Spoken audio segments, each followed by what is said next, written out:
And yeah, as you can see, it's definitely a lot faster, you know, whenever you run as Alucard. It doesn't really change up the animation a whole lot. I think it might actually speed it up a bit, but the actual animation itself is the same. And in here you'll notice that most of the items are actually just replaced with heart, life, max-ups and stuff like that.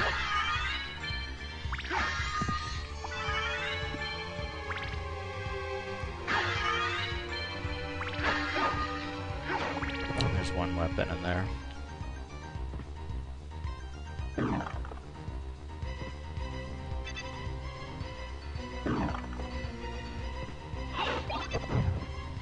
Yeah, the cross, it's a good sub-weapon, but it's really not something you want to use throughout the entire castle, simply because if you accidentally activate it, it just uses way too many hearts for it to, you know, to really be practical. The only time I really tend to use it is pretty much just for the final battle. I mean, I kind of wish that you could use it as a regular boomerang as you could in like pretty much any other Castlevania game. But the downside here is that it actually acts more like Richter's item crash of the boomerang, basically. So it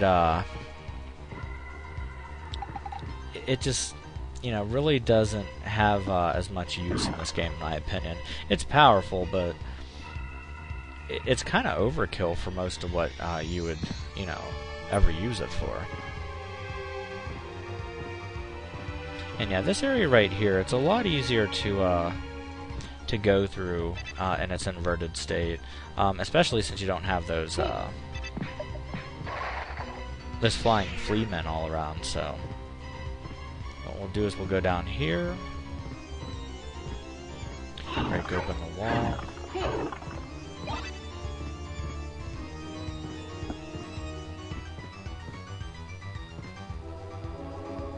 Go.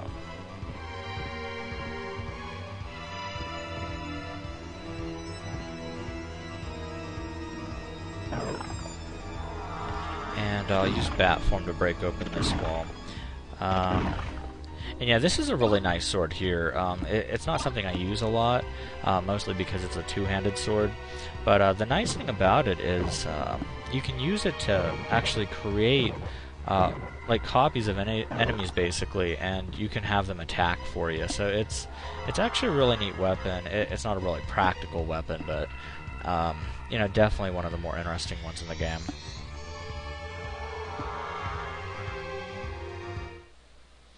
Let's just double check the map too. Okay, so that's all filled in. We can get the top portion in a moment. We'll actually just explore the left side here of the keep.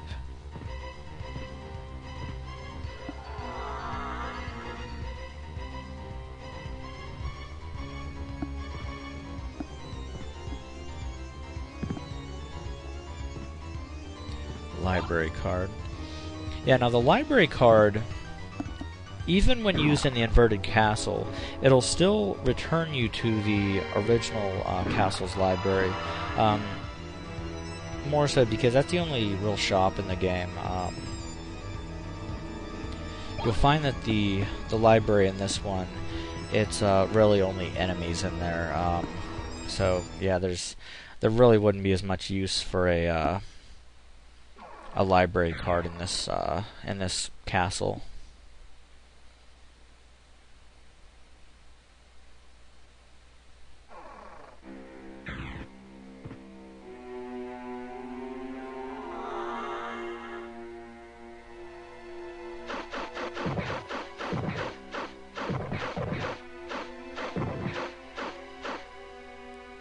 I'm just filling in this part. I'm not actually going to go over there, so we'll go right back over, and we'll actually go through the clock tower first.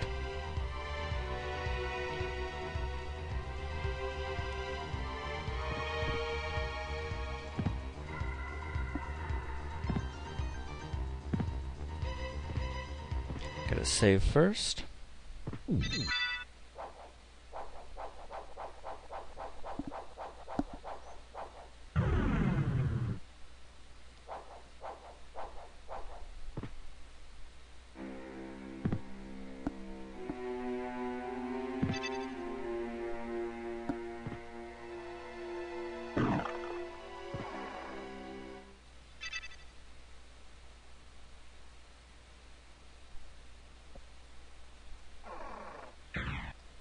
And here we have our first boss of the inverted castle. Now this is actually the same bat that you fight in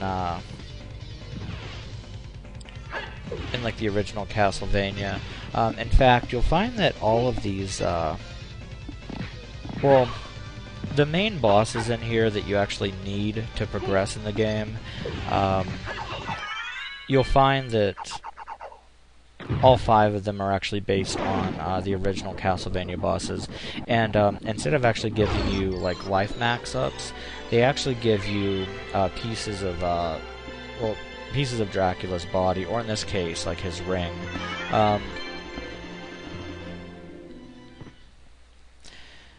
And each of these relics, they do have you know, an effect on your stats, but they're mostly intended for like progressing in the game, because you know, kind of similar to the way the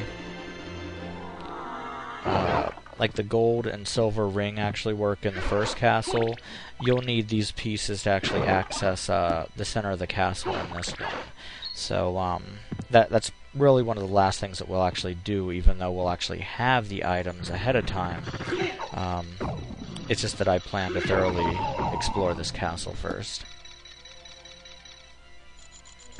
And yeah, those spikes on the bottom of that, those are pretty much, if I'm not mistaken, the only spikes in the game that the spike breaker armor won't actually, you know, deal with. So you still need to worry about spikes like those, but in either case, I mean, these are kind of you know, isolated hazards, basically. You're not going to see these a lot.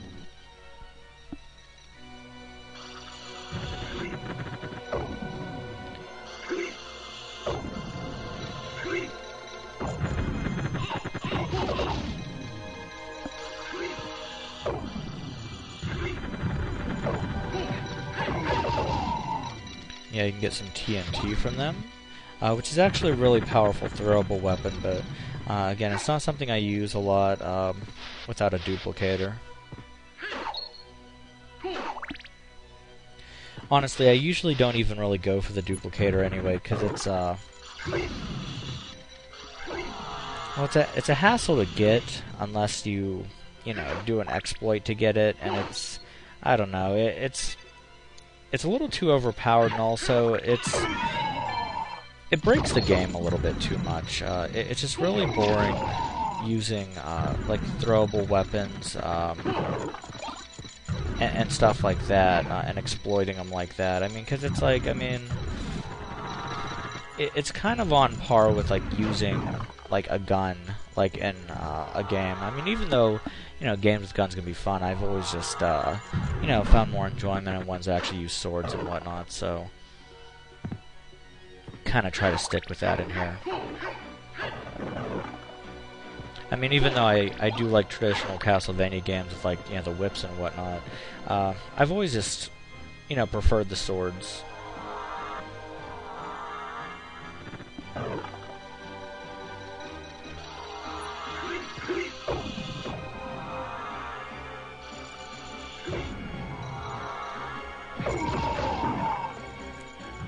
I'd say probably the only whip that I would probably take over a sword in these games is Nebula from Portrait of Ruin. That's amazing whip. I mean, it's kind of like a homing whip, more or less. Can't do like the flail with it, but it's still pretty cool. But yeah, I mean, this game obviously doesn't have any whips whatsoever. I'll like break through here first. So because obviously, since we're already in here, we might as well get this section.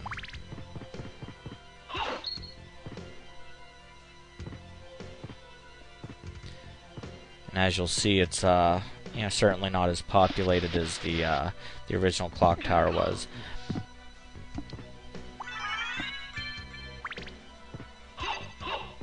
Now the Spectral Knight in here, it'll actually respawn automatically after you kill it anyway. If you scroll the screen so the center isn't showing anymore, it'll automatically respawn him. So